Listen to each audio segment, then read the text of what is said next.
اور یاد دلانا چاہتا ہوں کہ عام طور پر شہرت یہ ہے مسلکوں کی بنیاد پر کہ یا فقہ حنفی کی بنیاد پر کہ 12 تاریخ کی شام تک قربانی ہوتی ہے۔ حدیث پاک میں حضور اکرم صلی اللہ علیہ وسلم سے جو چیز ثابت ہے اور متعدد ائمہ فقہاء اس کے قائل ہیں کہ 13 تاریخ کی شام تک قربانی ہوتی ہے، ہو سکتی ہے۔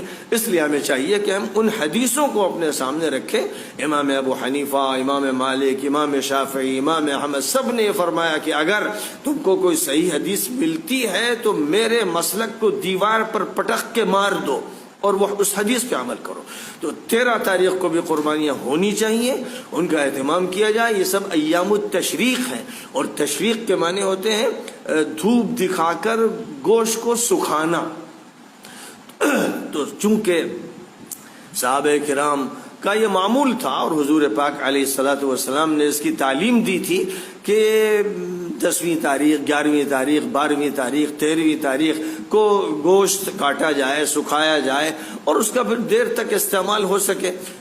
جب مسلمانوں میں کمی تھی، فقر تھا، تو اس وقت تو آپ نے فرمایا تھا کہ تم اپنے جانوروں کا گوشت 3 دن سے زیادہ مت رکھو تاکہ وہ بٹ جائے، غریبوں تک پہنچ جائے۔ لیکن جب وسعت حاصل ہو گئی تو پھر آپ نے فرمایا کہ اب تم اس کو رکھ سکتے ہو، سکھا سکتے ہو، مہینوں کے لیے چاہو تو اپنے اس گوشت کی حفاظت کر سکتے ہو۔ تو اس لیے ایام التشریق 13 تاریخ کی شام تک ہوتے ہیں، اور 12 تاریخ کو حاجی صاحبان مینا سے رخصت ہو سکتے ہیں، 13 تاریخ کو بھی رخصت ہوتے ہیں، تو گنجائش دونوں کی ہے۔ تو اسی طرح قربانی کے بارے میں بھی یہ بات ذہن میں رہنی چاہیے، اس میں وسعت ہے، اس وسعت سے فائدہ اٹھانا چاہیے۔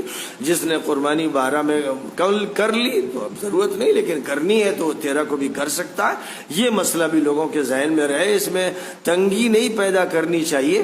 ہمیں اصلاً حضور پاک علیہ الصلوۃ والسلام کی حدیثوں کو سامنے رکھنا چاہیے اور یہ جاننا چاہیے کہ مسلک حدیث کے تابع ہوتا ہے، اور کوئی تقسیم نہیں ہے اہل حدیث اور مقلد اور فلاں، یہ سب تقسیمات تو بعد کی پیدا کردہ ہیں، یہ اصل تقسیمات نہیں ہیں۔ تو یہ بھی ایک ضمنی فائدہ اس وقت ذہن میں آیا تو میں نے ذکر کر دیا۔